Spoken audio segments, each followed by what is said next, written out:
Humanity অর্থাৎ মানবতা, মানব জীবনের এমন এক চরিত্র যা হাজার বছর পরেও মানব সমাজকে প্রভাবিত করে। সরদার দো আলম আল্লাহ রসুল সাল্লাল্লাহু আলাইহি ওয়াসাল্লাম এবং তার প্রিয় সাথী আবু বকর সিদ্দিক রাদিয়াল্লাহু তাআলা আনহু যখন তাদের জন্মভূমি মক্কা ছেড়ে মদিনায় গেছিলেন, তারা যে পথের অনুসরণ করে গেছিলেন লোহিত সাগরের কিনারা হয়ে, সেই পথ আল্লাহ রসুল সাল্লাল্লাহু আলাইহি ওয়াসাল্লাম এবং তার প্রিয় সাথী সিদ্দিক আকবর রাদিয়াল্লাহু তাআলা আনহু তারা দুজনের একজনও চিনতেন না।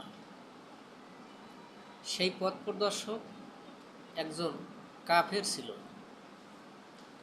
সে কাফের হওয়া সত্ত্বেও আমানত এর খেয়ানত করেন নাই। তিনি এই মহামানবকে মদিনায় পৌঁছে দিয়ে আবার মক্কায় ফিরে আসলেন।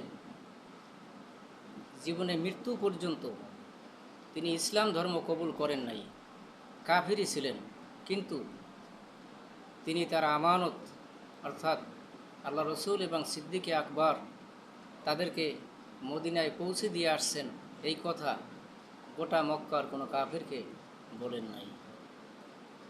এটা ছিল ওই কাফিরের ভিতরে মানবতার লক্ষ্য।